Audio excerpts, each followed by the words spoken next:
নমস্কার বন্ধুরা, আজকে 11 দিনের মহাভারতের কাহিনী পড়ে শোনাবো। একজন না, দুজন না, 10,000 লোকের আহারের ব্যবস্থা তারা করবেন কি রূপে? আর দুর্বাসা যদি আহার না পায় তাহলে তাদের ভাগ্যে যে কী আছে তা বলা মুশকিল। দ্রৌপদী এত হতাশ হলেন না। তার মনে পড়ে গেল অগতির গতি, বিপদ তারণ, লজ্জার হারি সখা শ্রীকৃষ্ণের কথা। তিনি তখন কায় মনোবাক্যে কৃষ্ণকে স্মরণ করে মনে মনে বলতে লাগলেন, হে সখা, একদিন তুমি বস্ত্র জগিয়ে আমাকে নিদারুণ লজ্জার হাত থেকে রক্ষা করেছিলে। আজও আমরা মহা লজ্জাকর বিপদের মধ্যে উপস্থিত হয়েছি। এই বিপদে তুমি ছাড়া আমাদের রক্ষা করার কেউ নেই। হে সখা, তুমি আমাদের এই অভিশাপ থেকে বাঁচাও। দ্রৌপদীর প্রার্থনা শেষে শ্রীকৃষ্ণ দ্বারকা থেকে কাম্যক বনে পাণ্ডবদের পর্ণকুটিরে উপনীত হলেন। পাণ্ডবগণ তাকে দেখে স্বস্তির নিঃশ্বাস পেলেন। কৃষ্ণ যখন এসে গেছেন তখন যা হোক কিছু একটা ব্যবস্থা হবেই। শ্রীকৃষ্ণ এসে সরাসরি দ্রৌপদীর কক্ষে গিয়ে বললেন, দ্রৌপদী, আমার বড় খিদা পেয়েছে, শীঘ্র কিছু খেতে দাও। দ্রৌপদী বললেন, আমার সঙ্গে এ কি ছলনা করছেন সখা? কৃষ্ণ হতবাক হয়ে আবার বললেন, না বোঝার ভান করে বললেন, কিসের ছলনা? দ্রৌপদী বললেন, তুমি তো অন্তর্যামিন, সবই বুঝতে পারছো। আমি তোমাকে দুর্বাসা মুনির আহার্যের ব্যবস্থা করার কথা স্মরণ করিয়ে তোমাকে ডেকেছি, আর তুমি কি না খাবার চাইছো? ঘরে আমার এক কণাও খাদ্য নেই। কৃষ্ণ বললেন, আচ্ছা, ওসব ব্যাপারে আমি কি করব বলো? আগে আমার ক্ষুধা নিবৃত্তি করো, সামান্য কিছু খাদ্য পেলেই আমার চলবে। দ্রৌপদী তখন বললেন, বিশ্বাস করো, আমার ঘরে একটুও দানা নেই। শ্রীকৃষ্ণ গিয়ে দেখলেন সেই সোনার থালাটির গায়ে কয়েক টুকরো অন্ন এবং শাক লেগে রয়েছে। তা দেখে তিনি বললেন, এই তো খাবার, এতেই আমার ক্ষুধা মিটবে। তুমি খাবার জল দাও। এই বলে তিনি একটু একটু করে অন্ন আর একটু একটু করে শাক মুখে দিচ্ছেন আর জল খাচ্ছেন। এতে বিশ্বের আত্মা তৃপ্তি হোক। দ্রৌপদী অবাক নয়নে তার কার্যকলাপ লক্ষ্য করছিলেন। ওদিকে মুনিরা তখন সবেমাত্র স্নান সেরে তীরে উঠেছেন। অমনি তাদের মনে হলো পেটে আর বিন্দুমাত্র খিদে নেই। তাদের উদরের অবস্থা এমন হলো যে তারা আর উঠে দাঁড়াতেই পারল না, আর এক ফোঁটা জলও তাদের গলা দিয়ে নামল না। এই অলৌকিক কাণ্ড ঘটে যাওয়ায় দুর্বাসা বা তার শিষ্যদের বিস্ময়ের সীমার পরিসীমা রইল না। দুর্বাসা বড়ই লজ্জাকর পরিস্থিতির মধ্যে পড়ে গেলেন। তিনি তো যুধিষ্ঠিরকে বলে এসেছিলেন 10,000 লোকের রান্নার ব্যবস্থা করতে। যুধিষ্ঠির নিশ্চয়ই এতক্ষণে রান্নার সেই বিপুল আয়োজন করে ফেলেছেন। এখন তাকে গিয়ে তিনি আবার কি করে বলবেন যে তারা তাদের খাবার খেয়ে নিয়েছেন, তারা খাবেন না? তখন দুর্বাসা সেই লজ্জার হাত থেকে নিজেকে বাঁচানোর জন্য নদীর তীর থেকেই দলবল নিয়ে পালিয়ে গেলেন।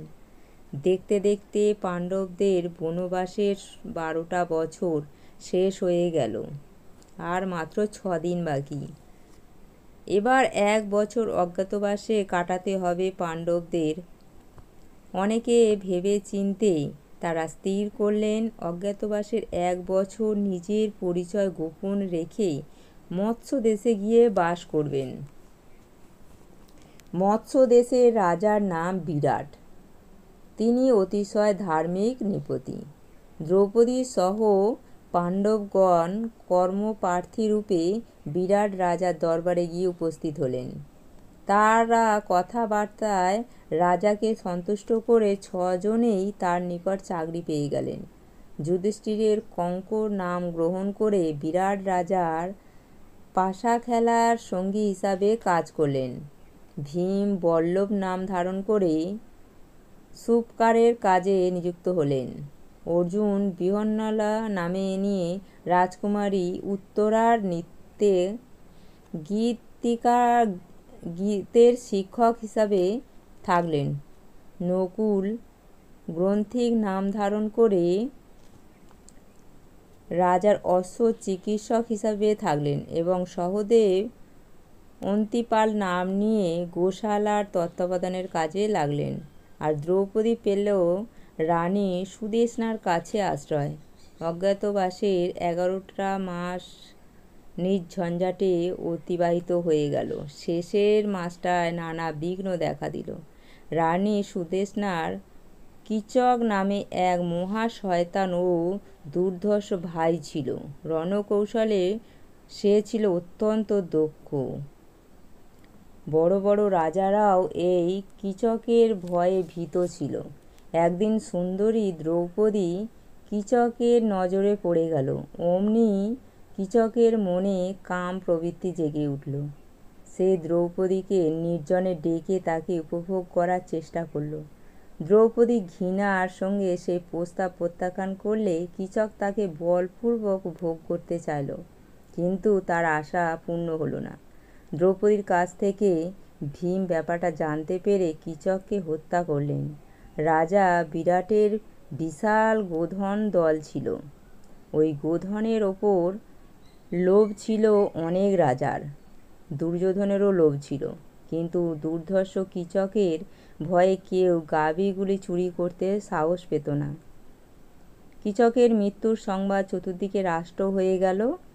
ত্রিগর্ত রাজ্যের রাজা সুশর্মা গোধন অপহরণের মতলবে মৎস্য রাজাকে আক্রমণ করে বসলেন।